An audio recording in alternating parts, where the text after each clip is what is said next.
got the men's soccer postseason and both basketball teams to discuss today, but we're going to start by briefly wrapping up our coverage of the volleyball and football teams. So Josh, starting with volleyball, I don't think there's really too much that we need to add from, where our previous discussions have left off. Looking at their end to the season, they did pick up another nice MAC win against Miami, 3-0, and that was a similar situation to what we saw against Kent State. They get swept the first matchup 3-0, then they come right back the next day and they do the sweeping. So it was nice to see that. They had one more game after that when they got swept by Buffalo, unfortunately. So they couldn't end their season on a win. But, where are you really standing on this team moving forward? I feel good about them moving forward. They are going to lose a couple big players in Teagan and Lauren Latka, but I saw in the Miami game, Gia Padilla went in, right? And shortest on the court, but she was jumping out the gym. She was going crazy. She went in at the end of the third set and ended up with 9 kills. And then Bailey was going crazy in that game too. They had her on the front line. You don't see that a lot. But she ended up with 3 kills, 5 digs. She had 3 blocks and she got 30 assists. She was going crazy. So, she do her thing. Mm-hmm. Yeah. I think this team's in good hands. Definitely got the talent to succeed. On the whole, not the best season this season. It's about 6-23 final record, but you need time to grow. New coaching staff. We talked about that a ton before. Yeah, for sure. And it's nice to know. Obviously, losing Ochaya and Latka, 2 big players, but we'll still have Faith Johnson. We'll still have Bailey, and then everybody else who's been stepping up throughout the course of the season will continue to step up. For sure. So I think we can have some optimism heading into next season, and hopefully we see some really good things. So I want to transition into football now. They've definitely picked it up towards the end of the season, which we definitely were hoping to. It's what we were hoping to see. And last 3 games, they've had Jeff Undercuffler in at quarterback instead of DJ Irons, and we've been seeing the results. They picked up their first MAC win against Northern Illinois, blew them out too, 44-12. It was easy money. Where were you standing with that game? All right, so the thing that stood out to me the most about that Northern Illinois game is the blocking. All season we talked about how the blocking hasn't really been there. Irons got to scramble every other play and we can't get the run game going. But the O-line did their thing against Northern Illinois.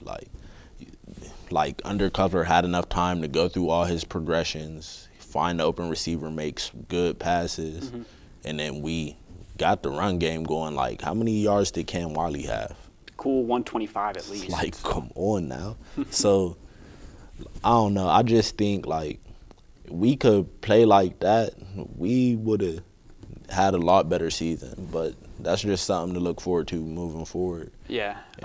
I think on the whole, we've been seeing the improvement that we've really been hoping to see.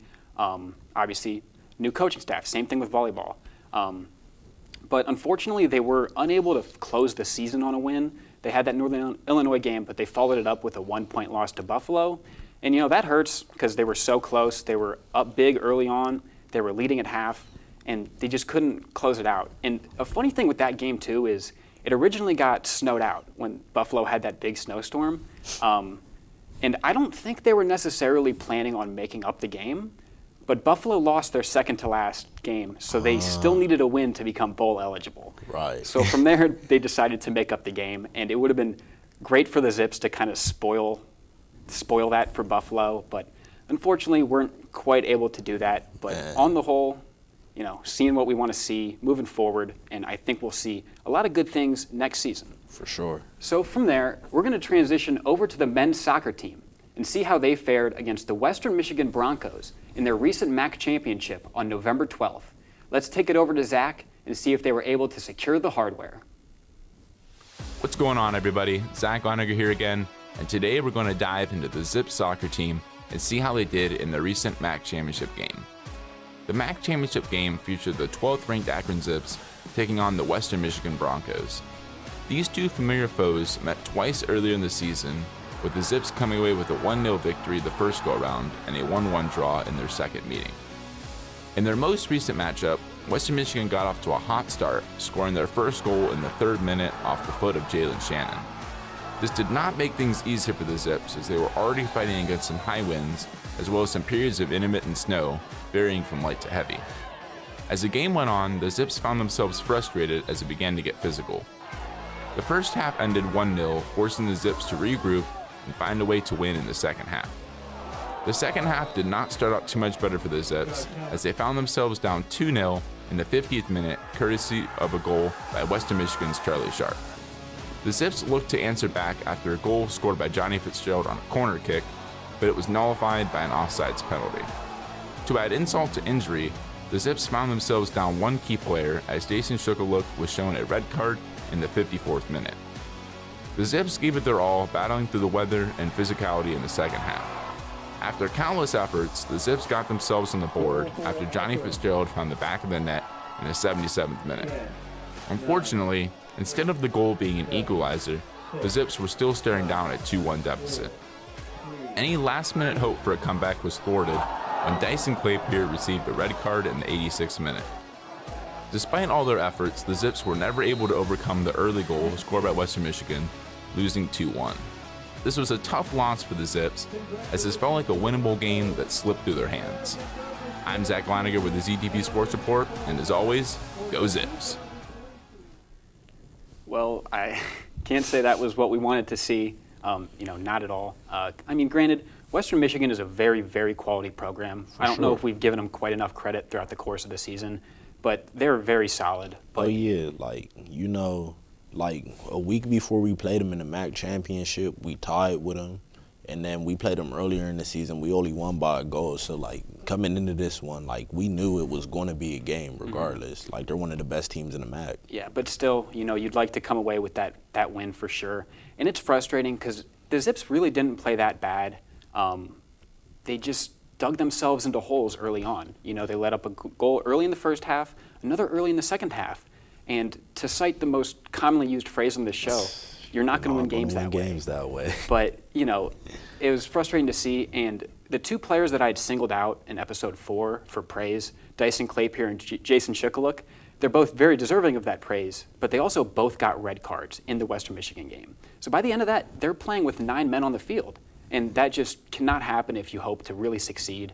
And then moving forward, they had an NCAA tournament matchup against Pittsburgh, missing both Claypier and Shukaluk because of those red cards. And, there's nothing else to say, but they just got absolutely smoked. That was the worst I've seen this team play all season. Honestly, man, first things first, foul trouble was a real thing. We lost 3-0. 2 of those goals were penalty kicks. Come on now. And then we just got to do better, putting the ball on goal. We took 19 shots that game. 19 shots. How many do you think were on goal? You would like to think close to 10. No, you're wrong. It was 5. We had 5 shots on goal of 19 shots. So, we're doing a good job attacking, but if we're not getting the ball where it needs to be, can't really do nothing with that. Yeah, it's just such an unfortunate sight to see. And obviously you think Shukaluk and Claypier could have made a difference. But at the end of the day, I don't know if it really would have mattered because I've never seen the Zips come out that flat-footed and that sloppy. And, it's just not how you want to end your season. For sure. But on the bright side, they do have basically the entire team returning next year. Will Jackson will be back. Mitch Butler will be back, Malik Henry, and then Shukaluk and Claypier will both be back as well. Oh, okay. So moving forward, I do still think this team has a ton of potential. But at the end of the day, that's not what you want to see from their postseason. Yeah, for sure. So from here, we're going to take it into our first commercial break. But when we come back, we'll be kicking off our discussions of both basketball teams. Stay tuned.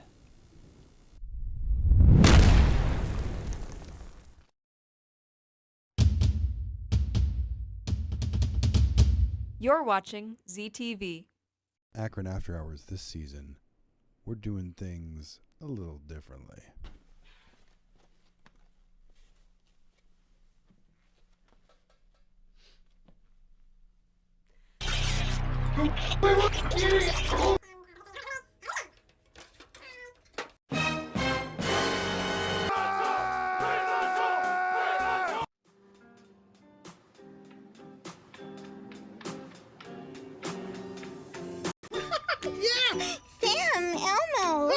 Julia. Are you ready to play band with us? I'm gonna play my clarinet. And Elma's gonna play his drum. Drum loud. Oh, well, you know what to do, Julia. Julia knows.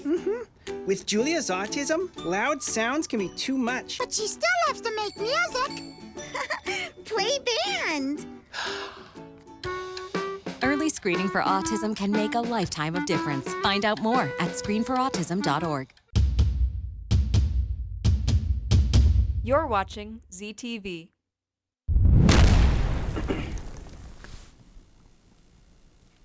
Welcome back.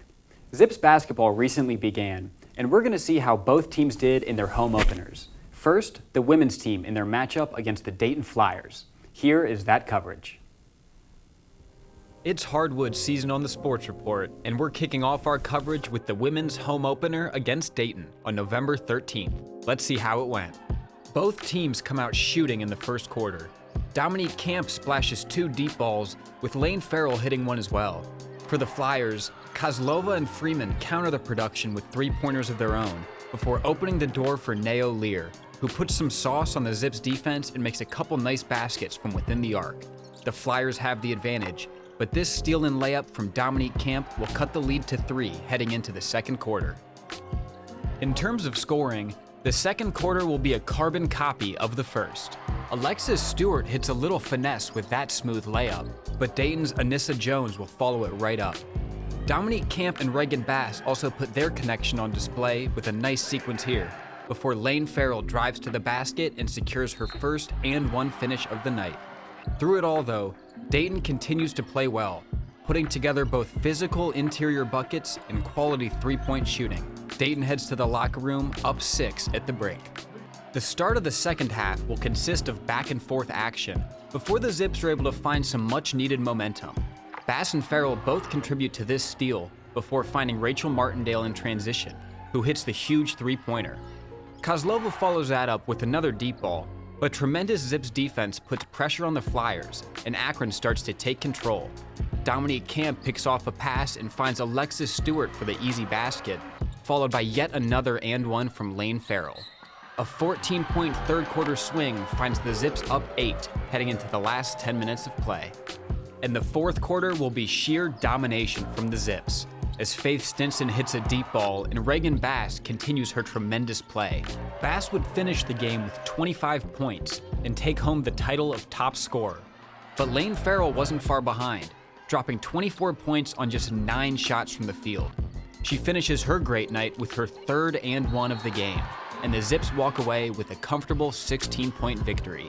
Final score, 85-69. Go Zips.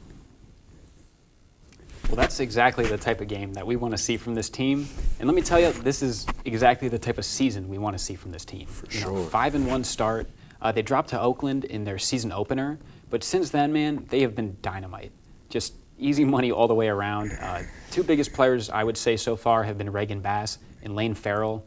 Both were solid contributors last season, and they've really just stepped up their game and continued to contribute. And then also should mention Dominique Camp. She's been the person to kind of fill in that role, that ball handling and playmaking role that Jordan Dawson left behind when she graduated last season. And she's done a great job kind of picking up those duties and making sure that this offense stays where it needs to. So, tell me what you're seeing from this team, Josh. All right, so like you said, between Bass, Farrell, and Camp, we got some hoopers, you feel me? Bass, she's averaging 18 on 58% shooting. So, you feel me, she's real efficient, and she's scoring at multiple levels. She's doing what she wants for real. Can't nobody guard her. And then with Farrell, she's averaging 13, but she also is getting 5 boards a game. She's getting a steal and a block, so she's getting it done on both sides of the floor, doing everything. Mm-hmm. And I also think with this team, they have a deep roster, which is nice to see. There's a lot of, because obviously they got the bigger names, Farrell, Bass, Camp, but they've got a lot of other players that can step up at any moment and just catch fire. Like Rachel Martindale, nice 3-point specialist who with some solid contributions, and then other players like Alexis Stewart have really stepped up this season. So moving forward, they do still have a relatively easy schedule before they get into conference play.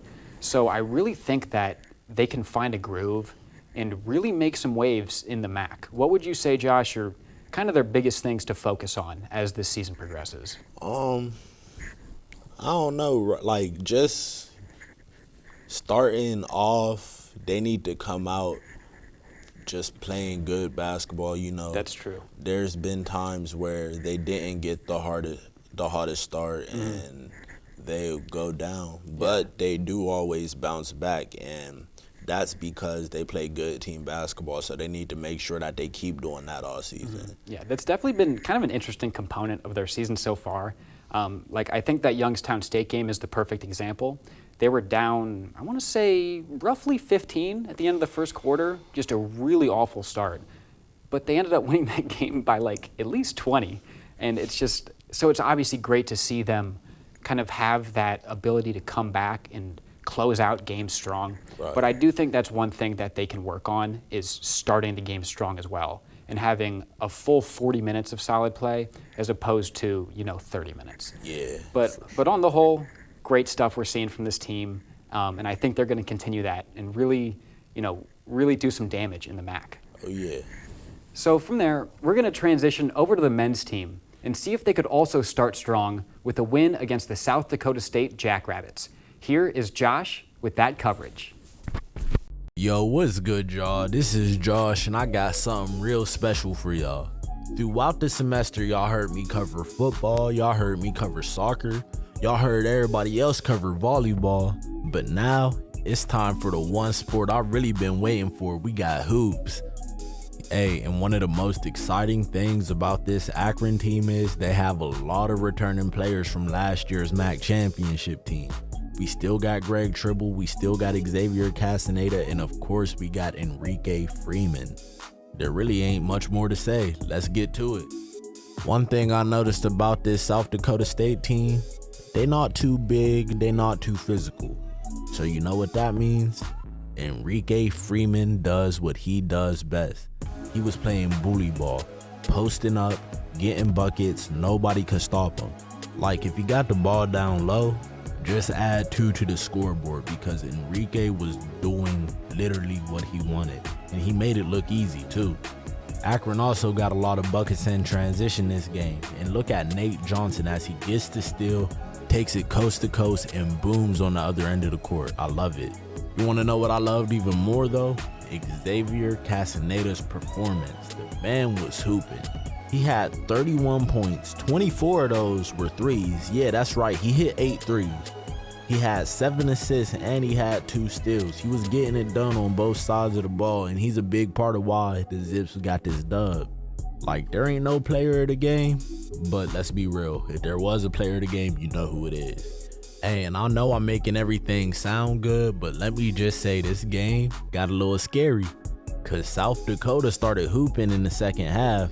They came all the way back, made it a real close game. Like, I don't know what their coach said to them in the locker room, but I promise you, that first half team and the second half team were not the same players. Hey, and I can't talk about this game without talking about Greg Tribble. Now, before I talk about his performance in this one, let me just say this dude is a bucket. Easily one of the best players on the team. But he had an off night, you feel me? He shot 2 for 11, had 5 points, 1 assist. Like, that's not him at all. And then at the end of regulation, a hooper's worst nightmare happened to him. It's a tie game. He gets the steal. He's on a fast break by himself, and he smokes the layup that would have got the Zips to win. But the reason I say shout out to him is the way he bounced back. At the end of OT, he gets a huge rebound, gets sent to the line, and then he ended up sinking the game-winning free throw, and Akron takes the win, 80-81. This was Josh with the ZTV Sports Report. Peace. Well, it was nice to see them come out with the win in that game. Granted, they made it a little closer than maybe they should have, but a win is a win. For sure. On the whole, with this team, not exactly the start that we've been hoping for. Currently sitting with a record of 3-4. I will say they've had some tough competition. Among those losses, you got Mississippi State, Marshall, LSU. I mean, those are all legit programs. And the Zips have at least been hanging with them at times. But not the best start. I will say, I think this team is lacking some depth. You know, we talked about how the women's team had the depth, but not quite on the men's side of things, because obviously you got Castaneda averaging 18 points, absolute bucket. You got Enrique doing his thing with a double-double a game. But past that, they don't have anybody averaging over 8 points a game. And that cannot happen. You need those other players that can kind of step up and just pop off at any moment. So, you know, what have you been seeing with this team? Well, I think one thing is, like, we got to do a better job finishing. We're getting good looks and not capitalizing off of it. Like, as a team, we're shooting 37% from the field. Like, that could be better. And then we shoot 25 threes a game, 29%. We're making 7 threes out of the 25 we're shooting a game. And like we've been saying all season, you're not going to win games like that way. But I will say, as far as depth goes, I think we do got some nice players on the bench. We just got to find, like, how to utilize them, work them into the system. Like, last couple games we've been playing Tavari Johnson, and he's been hooping. Like, he had 22 one game, 18 the next. Like, he's doing his thing.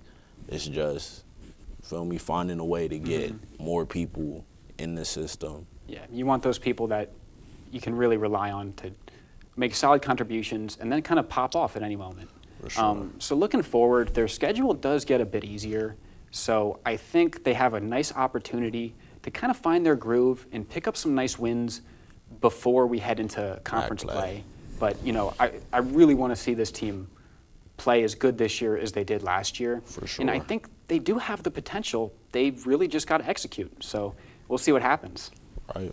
So it's now time for our second and final commercial break.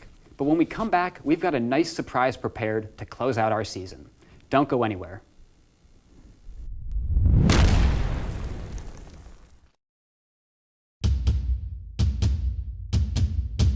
You're watching ZTV.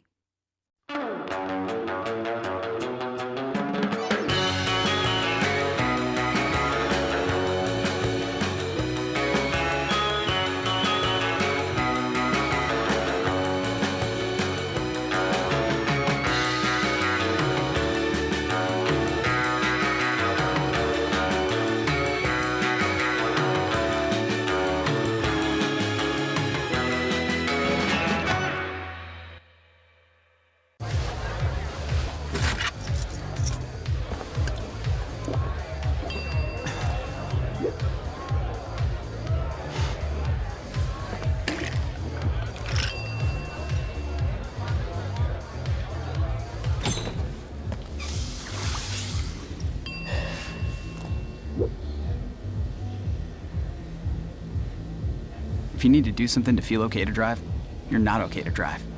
Don't drive buzzed. You're watching ZTV.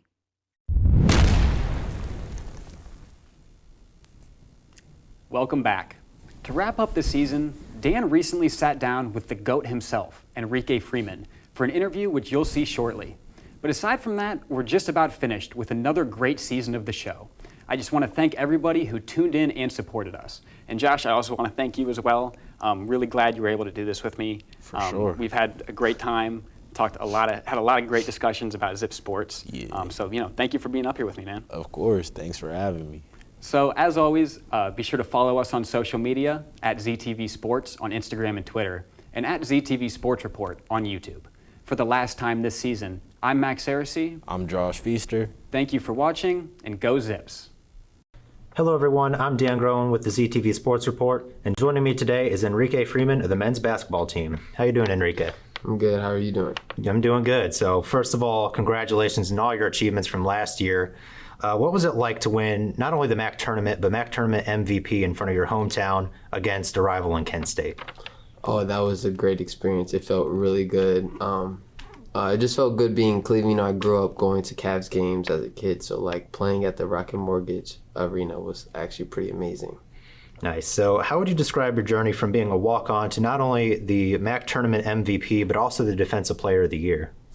I would describe it as a journey of like growth. You know, I came on the team not really, I would say looked at, or, you know, my potential was very limited, so I had to work and also work really hard to get to obviously get some playing time, get some attention from people to actually consider playing me, and getting the trust from my coaches and my players, and the players to, trust me in the game and stuff. So right. So the MAC tournament, that in and of itself is a big stage, but you played on an even bigger stage in Portland against UCLA. How did you prepare for that game? Were there any nerves involved there? I was a little bit nervous. The first time when we got to Portland and we walked out the first time, I was like, oh, wow, this is crazy. And then I walked back into the locker room and I was like, okay, I'm all right. Mm-hmm. One thing Coach Gross says all the time is preparation trumps pressure. So I was like, okay, we've already prepared for this. We know what's going to happen. It's just a regular basketball game at the end of the day. Right. We just got to play good. And so I kind of eased my nerves that way. So. Okay, yeah. So how do you expect to carry last year's momentum into this season? This might be a weird answer, but I don't expect to carry last year's momentum into this year. This year we have a new team. We have a lot of guys who are coming back and new guys in additions to our team. So it's important for us to kind of solve the mystery and figure out how this team works together well, and figure out how we want to play, what our strengths, what our weaknesses. So not really use that experience to impact this team, but try to figure out a different way with this team. Every year is different. Right. So the Zips ranked third in the MAC according to the coaches poll. Do you think that's a fair ranking for the reigning MAC champions? Of course I don't think it's fair ranking. But, those things, preseason stuff really to us as players and me personally doesn't really matter. Mm-hmm. What matters is, you use that as motivation. We probably weren't picked last year, a few years before that. So it's just kind of motivation to want it more, become more hungrier. So. Right. So what are Enrique Freeman's expectations for the 2022-23 season? Personally, I don't have any real personal expectations. I just honestly just want to play good basketball. But our team expectations is definitely to win again and advance in March Madness. I think we were more than capable of winning a game in March Madness and keep going and kind of build off that. Okay. So lastly, I want to switch gears to your future. What are your plans for after you graduate? Do you hope to play pro ball at the end of the day, or?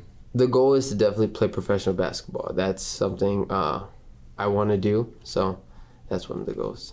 And also just, getting my degree and my education is very important for me. So I just graduated and I'm working on my MBA. So that's also important too. Yeah, that's awesome. Well, thank you for joining us today and good luck on your season. Of course, thank you. That was Enrique Freeman of the men's basketball team. And I'm Dan Groen with the ZTV Sports Report. And go Zips.